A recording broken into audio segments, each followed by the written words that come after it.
Hey y'all, this is AL Thick Madame, and this is the recap review for Power Book 2 Ghost. So it starts out showing, the trigger happy son and the other one, Drew, going around to various businesses where they are collecting money for their protection. And I'm just like, this is what we do. Oh, okay. Like they really around here doing the most. Tasha was seen while she was in the chow hall or whatever they call it. She saw that inmate who needed that morning after pill, and she waited for her opening, and she went and slipped her the pill, and she looking at her like, how did you get this and all this? And so she's talking to her, and she was like, I'm Tasha, I need a friend. And so she looking at her like, girl, you ain't even gonna be in here long enough to try to have a friend. Like, what is you talking about? Meanwhile, while Tasha was over there talking to this woman, there is somebody who is on the inside working for Lorenzo, who y'all know is Monet's husband, aka them children's father. That's out here running the streets. And, he's going to eventually report back to him. But he had like a little phone in there, and he was taking pictures of Tasha and her interaction. And, he later on reported back to Lorenzo because they're trying to understand what she has going on. And Monet wants answers about who this woman is and what they got going on because y'all already know Tariq asked Monet to do something for him. So, yeah, y'all. So when that happened, Lorenzo is the one who's on the inside. Wait a minute, was it Diana or Monet?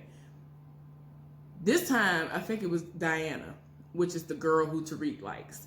And so she ended up asking a favor and all of that, and that's what it was. So for whatever reason, instead of just giving the pill, he gave the phone and the pill, and y'all already know it was going to always be more to the story, and we're going to get to that at the end of this. So anyway, she's looking at the woman like, look, I'm trying to make a friend. That's all you need to know. That's all we can discuss right now. Do you have connections in here? Like Tasha trying to figure out what she need to figure out so she can try to get up out of there. And, what I'm saying? It might work in her favor, it might not. But anyway, Tariq needs to talk to Monet because he really wants to date Diana. And look, Zeke don't care nothing about none of that. He like, look, he done threw a book at him and was like, look, I got this paper due like the day after tomorrow. And he looking at him like, what you mean? He was like, I got a paper due like the day after tomorrow too. So how am I going to find time to do it? He was like, look, man, I forgot about it. It is what it is. I need that paper done. It is what it is. You're going to have to go ahead and figure out how you're going to do it. Sorry. I'm just like, bro, I can't. See, Zeke, one of them people I have to involuntarily slap. Because it's like, you be doing the most.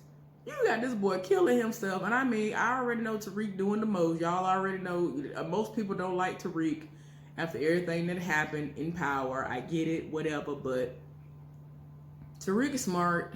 You can't deny that. He doing a whole lot. He doing his work. He carried a whole course load and did some with that canonical studies class. And he doing this boy work too. He doing the most. So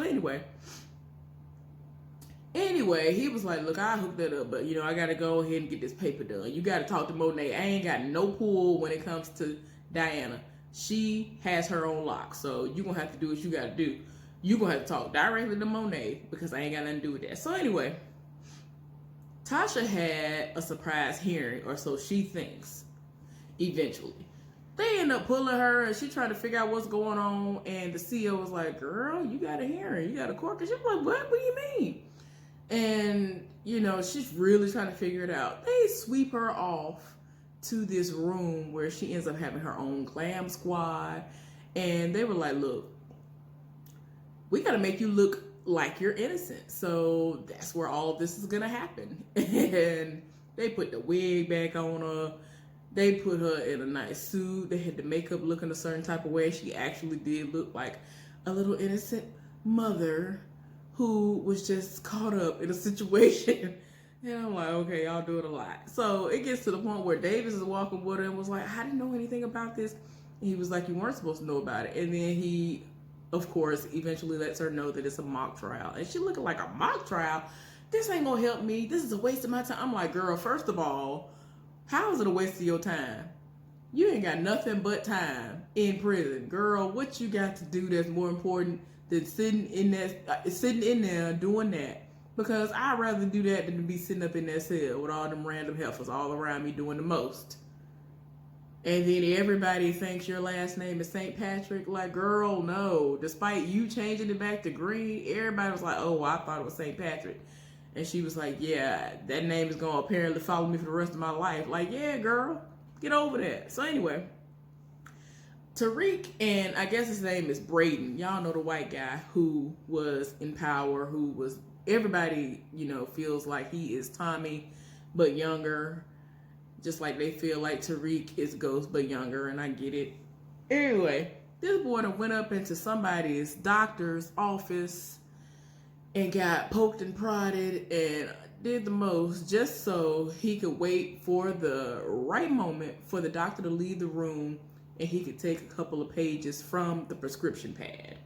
This was all a ploy so that he could go and get some stuff filled out of state and sell it because they need somebody that they can get drugs from. So Tariq had already asked him, was he down for, doing what they used to do, which was selling drugs and all this other stuff. And he was like, yeah, he always down for the cause. And so he was like, man, I hate that I'm going to have to spend my time off going to Connecticut, of all places. And I'm like, yeah, I ain't never heard nothing spectacular about that place outside of food. Because, Lord, I definitely don't want to be there when it comes to the cold weather. Oh, no. But anyway, y'all, so they have, they went back to the trial. They showing Tasha in there. She's really selling herself at this point. She was talking about, I, was doing what I was doing. I had a singing career that I was trying to get off the ground. I had to put everything on the back burner for him. Ghost didn't care about me. I did everything because I had no choice in the matter. She was talking about there was an instance, one of the first times that she realized that this was a bad situation, being with Ghost. She said one day they was riding somewhere, they got pulled over, he had a gun in the car, and he was like, you gotta do this for me. She was pregnant with the twins, who of course are Tariq and Raina. And like, she really was selling the story, y'all. I was like, ma'am. So anyway, she was talking about, he said that I had to do this for him. And so I ended up hiding the gun in my maternity dress. The gun was next to the twins. I was like, girl, wow. But anyway, everything was, she had no choice and Ghost made her do it. So anyway, Monet, is talking to Diana. And she's just like, look, because they, this was the day that they think that Zeke's going to be playing basketball, and they're on campus and they're walking to where they're going to see the game. And so Diana's taking this moment to talk to her mama because she's like, look, I want to go to school. I want to do like the boys do. I want to play basketball. I don't want to just be held up in the house, basically doing nothing. And so she was like, girl, ain't nothing out there for you to do. And you ain't gonna make nothing but $75,000 a year. That ain't no money. And of course, y'all already know how that goes with the gender inequality. Let's just put it like that. Y'all already know forever and a day. In most cases, women get paid significantly less than men doing the same exact thing. And in a lot of cases, women are doing it a whole lot better and, more efficiently. I'm just saying it is what it is. Y'all know what it is when it comes to a lot of these things. So, of course, Zeke doing what he doing basketball-wise, they live for him. He would get paid millions while she would get paid less than $100,000 a year. So anyway, she was just like, nah, ain't no reason for all that. I said what I said. You ain't going to school. And then she also added, nah, you can't date Tariq. I don't know what it is. It's something about him. No, you can't date him. I don't know him like that. You ain't finna date him. We don't need nobody getting close to the family. He already been doing the most as it is. I don't trust him. So then Epiphany shows up in this scene. I already told y'all before that Epiphany, for whatever reason, is going to be seen a lot in this series. On this episode, Tariq solicits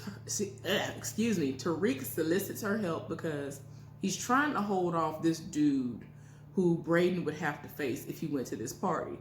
And so she went to this man's house. He was like, oh, well, I got a party I got to be at in a little while.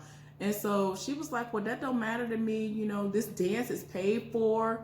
And so he, you know, kind of got into it, and she handcuffed him. And Tariq actually called her, and she tried to play it off and make it seem like it was her man. And he was like, oh, well, I can excuse myself. You know what I'm saying? I understand. You're man. Oh, okay. And it just got to a point where she was like, oh, there's no problem. It's already paid for. And she was really trying to act like she was on the phone arguing with her man. Like, you know what I'm doing. I'm out here making this money or whatever. And Tariq was on the phone telling her, keep him there as long as you can, because, you know, I'm trying to get something done. And so she did her job. So some dude that can't articulate nothing in life, not a thing, is talking to Drew. Drew is the more soft-spoken of the sons of Monet's or whatever. Lorenzo, their daddy, wants him to get his hands dirty. He ain't been out here killing nobody. He ain't really been out here like that in these streets. And he wants all of his kids to be just like that other one, who is Woody in real life. I forgot what his name is on here. I don't know why I can never remember his name. But the trigger happy one. So Lorenzo told Monet, let him go and handle the situation with whatever that little street gang or whatever they are, because they out here flogging and flaunting and doing the most for Instagram or something that's like Instagram. So he ended up showing up to one of their little parties, and he was like asking him nicely, basically, to, you know, lay off the social media for a while. They need to lay low because the block is hot. They're doing the most. And I'm like, in real life, why don't people understand this? The police be watching all this stuff. Y'all doing the most. And that's exactly what was going on. The police had their eyes on them too, because it's like, y'all bringing way too much attention to yourselves. Monet ain't like that. Like, off rip, when she found out about it, she was like, oh no, we gotta handle this now. Like, Monet don't be having time for nothing. So anyway, Drew was trying to handle the situation. Oh boy, tried to act like he understood and politely got on his phone and just started doing them. I was like, did you just hear him say you need to lay low because ain't nobody got time for the police being in your business and all this other stuff? Like, you do it, okay. And then, like, he over here filming. Then he gonna try to turn the phone over on Drew. Drew had to slap the phone out of his hand because he was doing the most. And so then, of course, you might as well say that that's just fighting words. That's a fight for the break off. You about to break off into a fight doing all that. So they had stood up on each other. Drew got his hand on his piece that's in the back of his pants, of course. And old boy come out the shadows. He was supposed to be, you know, not known. Wasn't supposed to be known that he was there. And it just got to the point where he was like, all right, bro, we got to go. And he pulled him out of the situation, but he shot it up. He didn't shoot anybody. He just shot into the air, shot it to the various places.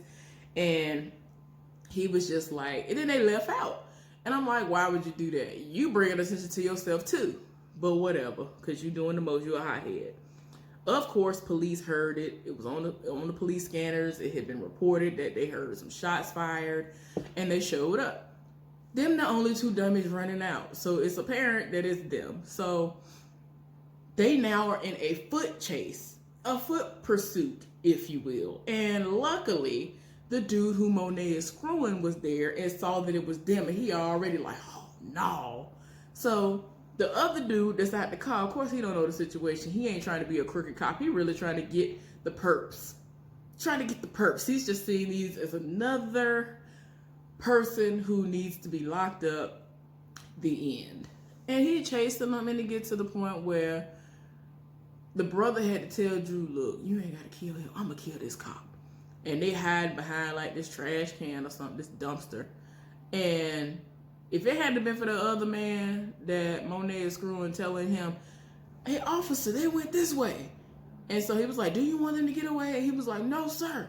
So then he backed off, and then he got in the car, and then they rolled off. And that's the only thing that saved them from killing that police officer. Like, I'm just like, the most is going on. Y'all doing too much, y'all. So anyway, Zeke did this post game conference or whatever. And so he getting up there in front of all these cameras and people talking about, yeah, I've been on the bench, but I'm about to come back next game. Even his coach was looking like, bruh, you doing the most. You literally just turned in like your first paper the other day. How you think, where? How you gonna do anything? How do you think you gonna sit up here and say, I am going to be playing in the next game, so y'all ain't gotta worry about that? How? How? Explain. Explain. I need to understand. How you gonna do any of this? Like, he is just selling dreams and everybody getting excited, and Monet setting off. That's right. And I'm like, girl, she was the only one setting it off. Everybody was looking at her like, girl, you loud and doing the most. Oh, Lord, y'all. So anyway, so the police officer that rolled up on Monet. Now, the trigger happy boy, the seen him, the most is going on. I really feel like something gonna pop off to where I ain't gonna say it. I ain't gonna say it. I ain't gonna say it. I ain't gonna say it. Nope. Anyway, he sees the police officer at the house. So he looking like, why the police up here? What's going on here? And he sees him go into the house. And so he like, oh, okay. So he already knows. Despite Monet not wanting them to find out, especially him, he already know about the situation. So anyway, he done rolled up in the house. He done brought a bottle of something that Monet like or whatever. And he brought, you know, some information for her. And I'm just like, stop.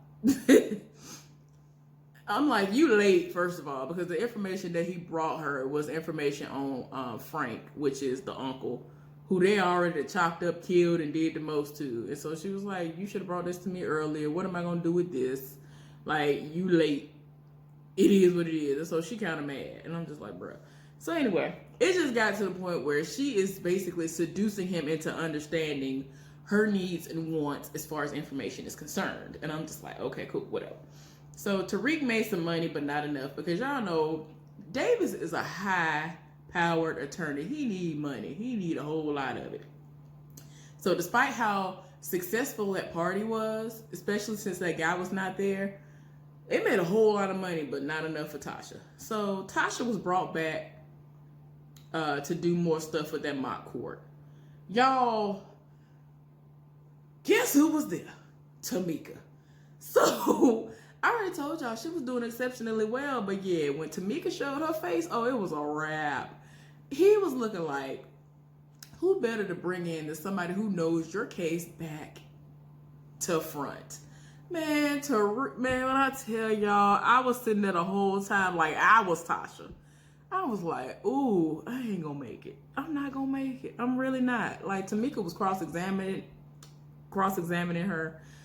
It was going awful. Because she really was trying to sell all these lies to her. And Tamika looking at her like, girl, bye. I hope you don't think that we finna sit up here and believe. I was like, Tamika, no. Tamika was reading, y'all. She really came for her neck. She kept bringing up all of these things that just built up so many emotions that Tasha probably buried. You know what I'm saying? It was just to the point where I was just like, oh my gosh. I'm pretty sure Tasha buried a lot of this stuff deep inside. But yeah, it didn't work. Y'all, Tamika tore her down so bad that when they actually reconvened and the jury, the mock jury, made their decision, oh, Tasha was guilty. Tasha was in the little dressing room, wiping makeup and stuff off of her face, crying down. That's how bad it was. It was terrible. And she was just like, what? I'm like, girl, you ain't gonna make it in front of real court. People of the real court, ma'am. It's not gonna work for you. So anyway, Tamika was asked by Davis to join his team. And she was like, look, I'm just going to tell you right now, you need to be and go on your hands and knees and beg Sachs for anything that you can get as far as a plea deal is concerned. That's all I can get you. And she was just like, look, just run me my check. I ain't got time for nothing you talking about. I ain't got nothing to do with what you talking about.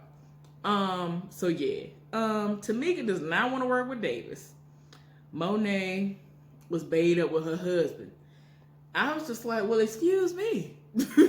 So she's getting conjugal visits in the prison. The husband is able to literally do every single thing he wants to do. He has all kind of contraband. He has every single thing he's not supposed to have. I'm just like, oh, y'all doing a lot. But anyway, they went up there and they're talking, and y'all, they end up arguing over the kids.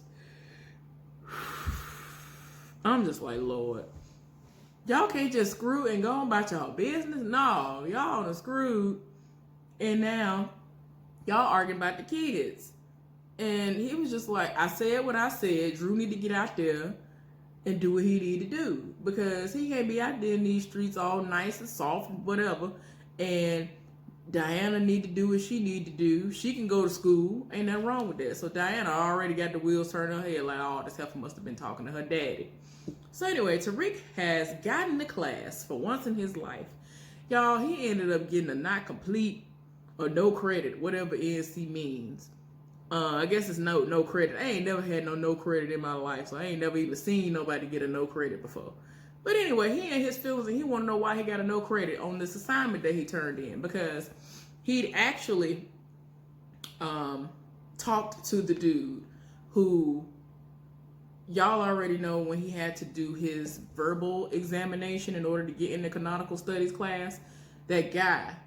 So I guess every now and again, instead of Jabari teaching the class, he comes and does stuff in the class too or whatever. So he ended up giving the exam, and before he gave the exam, Tariq came in the classroom and he had to explain this book. And so the way he explained the book, he didn't do what he was supposed to do for the paper, because Jabari was the one who actually graded the paper. He didn't know that. So he in his feelings, and he'd have rolled up, and he was just like, why you gave me this grade? And he was like, because basically he said to him, you didn't do what you did before, which was stand your ground and speak the exact same way that you spoke in the classroom. He was like, well, I'm trying to pass this class. I thought that he was the one grading the paper and not you. Had I known it was you grading the paper, I would have said something completely different. And he was like, no, what you're not going to do is sit up here and do that. Your grade stands exactly where it is. You should have spoken the way that you spoke up in class. Don't sit up here and just try to mold your answers around who you think grading your paper. Jabari set it off, y'all. I'm tired. So anyway, he was just like, you should have responded exactly the way that you responded when you were challenged in class. So anyway, Monet is tired of her spirit. She rolled up on the kids and she asked them who pulled their gun first, because she wants to know if it was Drew or if it was the other guy. Like, she's real tired. Diana and Monet keep getting into it. Tariq then got back to his room and went off on Zeke, because he was just like, you doing the most. You got too much going on. I ain't got time for all this foolishness. And so he was like, look, you owe me, and you owe me now, and I want that favor right now. So he was like, let me talk to Monet. I need to talk to Monet. So anyway, Jabari is being propositioned by some heifer that's in graduate school. And because Professor Milgram has been MIA, because y'all know she's a sex addict. She's a really, really bad off sex addict. She ain't in the building right now. It's late. I ain't gonna do it today. Y'all already know how I get when I say something about something being late. I ain't gonna do it today. I'm gonna spare y'all. But anyway, ain't nobody in there. And at first he's trying to be good. He was like, I can't go there with you, whatever. And then he ends up screwing this girl, and Professor Milgram actually goes into her office, which is next door to his. And so every now and again she'll hear a noise. At first he was trying to get the girl to leave, so she heard the door open. Then she heard the door close, because he ended up closing the door and like pushing it up like, nah, you ain't gonna leave. Then she hears him push her up against her desk and lift them drawers up. I'm pretty sure she got ears like that where she heard the panties dropping some more. When it comes to sex. I'm not laughing at sex addiction. I'm just saying, I was just like, ma'am, she heard every single thing. Are the walls that thin? Okay, but anyway. But yeah, it was so bad to the point where she realized what was going on. She removed herself from the situation and just left. So I was like, okay, girl. Okay. I don't know if you're going to be able to hold out, because Jabari fine. Zeke been trying to roll up too, so if Jabari's not available, she might let Zeke hit it. I don't know. I'm tired. It's too much. But yeah. Jabari in his feelings because he has been calling Professor Milgram like crazy. She hasn't been responding at all. So because of that, I feel like that's the only reason why he even gave that grad student all of that attention and all of that. And all of them things that was going on up and down. Busting it wide open, telling him bring it back. But anyway, but yeah, he didn't know, of course. He did not know that she was in her office and all that. So anyway, Monet destroyed the burner phone that she realized that her daughter had to have had because she was like, go get the family burner phone. So she done brought it. And so she's looking through the call log and sees that she didn't call her daddy. And I was like, I just saw her call her daddy. Okay. So she figured out that she must have had her own personal burner phone later on. She rolled up on him, was like, where is it? Where's the phone? I know you got a phone. She rolled up on her body, took it off of her, and crushed it with her shoe. She was like, how did you know? She was like, I figured it out. I was like, oh my gosh. But anyway, she called her daddy, and, she was like, this is my house. This is my house. Do what I say. This is my house. I was like, oh, Lord, Monet. So anyway, Zeke ended up bringing Tariq to the house. He was like, look, I ain't had no choice. He need to talk to you, whatever. So they had their own conversation, and he was like, look, I need a supplier. You know what I'm saying? It is what it is. I already understand how your family dynamic is. I ain't trouble. I ain't got nothing going on. I just need a supplier. I can be that inside man for you. We can make money together. And at first, he off-rip tried to hand her this bag of money that he made from that party. And so she was like, what is this? I don't need this. And so he was like, I made this in one night. You know what I'm saying? I made this in one night. So she kind of was looking like, okay, he resourceful. Okay, what is going on here? So that's why she's very interested in him, y'all. So anyway, Tasha called Tariq to tell him to give Davis whatever he wants because at this point, she's realizing that she ain't going to make it on the stand. Especially if anybody is anywhere near the level that Tamika is on. Because y'all already know, for Saxe to put his neck out there like that again, he gonna be ready this time. He gonna be ready this time. He ain't gonna come half-stepping this time.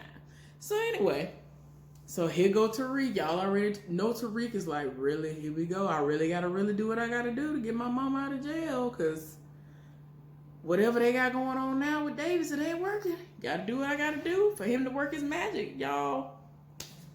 It has gotten to the point where Monique is seeing dollar signs. She is seeing all kinds of ways that Tariq can be beneficial to her. And her husband looking like, okay, why are you calling me? This must be an emergency. And so she was just like, look, you have to get Tariq to work for the family. And he ended up calling Tasha's burner phone and was like, yeah. He over here thinking that, she's over here thinking that it's Tariq and it was literally Lorenzo. And he was like, yeah, you don't know me, but I know your son, and your son is going to work for me. So she looking like, here we go. He out here in these streets. I told him not to do none of this stuff, but he out here. It is what it is. So all that work she did to try to make sure he does not become a part of the street life, he definitely in it now. So it is what it is. Anyway, hopefully y'all enjoyed this recap review. Y'all have a good evening, and I will talk to y'all later on.